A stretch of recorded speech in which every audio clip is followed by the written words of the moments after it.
Queridos irmãos, as coisas parecem que realmente não estão fáceis. A crise permanece e a cada dia que passa ela se intensifica. Entretanto, eu quero dizer duas coisas para vocês. Primeiro, não está acontecendo nada que não já havia sido previsto nas Escrituras. Isso são profecias que há anos nós temos lido, estudado e pregado e que finalmente muitas delas estão acontecendo. Então, para o cristão estudioso, temente a Deus, fiel, ele não deve entrar em desespero. Ele deve apenas confiar que Deus está no controle e apenas executando aquilo que ele já havia predito na sua palavra. Conforme o final dos tempos vai chegando, os sinais ficam mais evidentes do fim, do retorno do Senhor Jesus e da consumação desses séculos. Um outro problema que eu tenho visto muito grande é a quantidade de pessoas com medo da morte.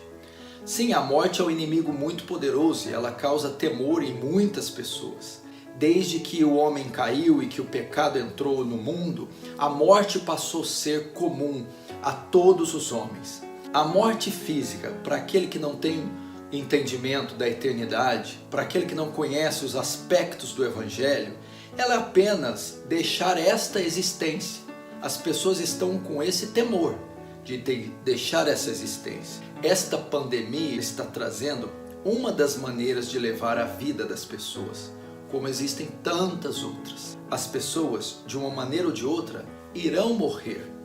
Nós não somos imortais. Alguns morrerão de velhice, dormindo em seus leitos, outros em acidentes, outro no ato da concepção, no nascimento. Mas esse não é o grande perigo que a humanidade corre. O grande perigo que ela corre é da morte eterna. Portanto, isso deve ser um sinal para nós nos preocuparmos com o estado eterno dessas almas. E nós, a Igreja de Cristo, somos a única instituição que possui de fato a vacina, a cura, o remédio. E esse é o grande risco que a humanidade toda corre. Então a Bíblia diz que todos pecaram e destituídos da glória de Deus estão, e que o salário do pecado é a morte, que por um homem entrou o pecado e pelo pecado a morte, então todos morreram. Jesus disse em Mateus 10, 28 que não devemos temer quem mata o corpo. Não é a morte física o nosso problema, não é a morte física que devemos temer. Não é a dor no coração de entes queridos, amigos e familiares morrerem fisicamente apenas. Jesus disse: eu porém vos digo quem deveis temer. Temei antes aquele que tem poder de enviar tanto o corpo quanto a alma no inferno. Ele está dizendo qual é a morte que deve ser temida. É a morte eterna. Esse deve ser o nosso temor. Não só enchê-los de conforto, palavras bonitas, presentes, ou tentar prolongar de alguma forma a vida deles com recursos naturais e omitir deles o verdadeiro remédio, a verdadeira vacina, que é o Evangelho de Cristo, que é a única coisa que tem poder de livrá-los da morte eterna. Portanto, é um chamado para você ir até essas pessoas, próximas ou distantes, levar a elas o que elas realmente precisam, o Evangelho da graça e da glória. Dizer a elas que elas estão debaixo de condenação e debaixo de uma sentença, não a morrerem fisicamente e deixarem essa existência, mas morrerem eternamente. Está no estado de condenação, de ira divina eternas, num local onde elas jamais irão sair. Por essa razão, devemos ir até essas pessoas e alertá-las do perigo que está sobre elas. Elas estão sob a contaminação do vírus do pecado. E até que recebam o Evangelho da graça e da glória do Senhor Jesus, estarão condenadas a morrer eternamente. Proclame o Evangelho. O que é o Evangelho? É uma melhor vida na terra? Vem para Jesus que você vai ser feliz, ser curado, ser livre do mal? Não. O Evangelho eterno de Cristo compreende a vida, a morte e a ressurreição do Senhor Jesus Cristo.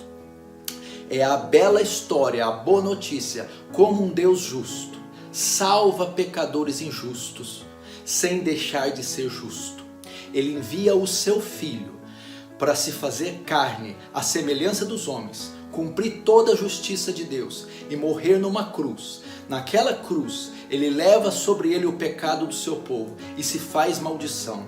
Ao levar o pecado do povo e se fazer maldição, Deus despeja sobre ele a sua ira e o mata na cruz, satisfazendo assim as demandas da sua própria justiça.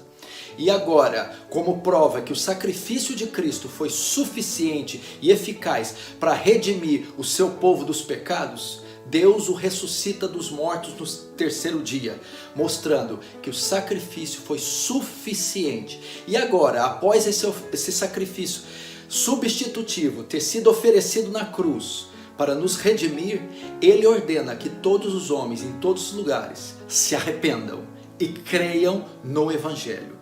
Se você se arrepender, o que é isso? Voltar as costas para o pecado, para a prática ímpia, para o mundo. Não é se arrepender de um ato, é se arrepender de um estado, de uma condição. Não é se arrepender do que você fez, é se arrepender do modo como você vive ou como você vivia. Se você se arrepender e crer, o que é crer? Depositar sua fé em Cristo. Não é aquela fé para obter um pedido de oração, é a confiança depositada nos méritos de Cristo. Essa fé significa olhar para si próprio e dizer: não há nada em mim que possa me garantir o perdão, não há nada em mim que possa garantir a salvação. Eu sou pecador e mereço o justo castigo, mas apoio a minha segurança de salvação no que Cristo fez na cruz, na sua vida, na sua morte, na sua ressurreição, nos méritos de Cristo. E nessa cruz, nessa obra, nesse sacrifício, nesse Cristo, eu lanço minha fé, lanço a minha esperança e nela eu descanso. Se você se arrepender e crer, no tribunal de Cristo, no tribunal do céu, o martelo é batido e você recebe uma sentença favorável. Você é declarado legalmente justo no tribunal de Cristo. Então você é salvo na hora. Passa da morte para a vida. Não entra mais em condenação. Você é justificado dos seus pecados. Tornado, declarado legalmente justo. Você está salvo. Então, para você que me ouve, eu convido a você, se arrependa dos seus pecados, abandone a velha vida e corra para Cristo. Lance-se na cruz de Cristo, se atire naquela cruz, se atire nos méritos de Cristo, nos pés de Cristo e naquela obra salvífica confie para a sua salvação. Se você está me ouvindo e já é salvo, já recebeu, assim como o apóstolo Paulo, você é devedor. Você é devedor daquilo que você recebeu. Se você recebeu o Evangelho, você deve o Evangelho àqueles que ainda não receberam, àqueles que estão à sua volta. Você tem a vacina. É uma vacina que Deus te deu gratuitamente. Este glorioso Evangelho. Então sai agora, através das mídias, do celular, e-mail, fax, telefone, de uma visita, de uma viagem, vai e use todos os meios possíveis. Mostre às pessoas, à luz da lei de Deus, que elas estão contaminadas e elas estão em fase terminal com o vírus do pecado, estão debaixo de juízo, debaixo da ira de Deus, mas que agora você tem a elas o remédio, o antídoto, a vacina, e elas podem tomar. E essa vacina é a exposição fiel, clara, do Evangelho de Cristo. Que Cristo morreu por nós, sendo nós ainda pecadores. Morreu pelos nossos pecados e ressuscitou para a nossa justificação. Convide-os ao arrependimento e à fé. E quem sabe, Deus na sua misericórdia alcance esse homem, essa mulher, esse vizinho, essa escola, essa cidade, esse estado, essa nação, e o salve dos seus pecados. Essa é a verdadeira vacina para o verdadeiro vírus, a salvação em Cristo Jesus. Deus abençoe.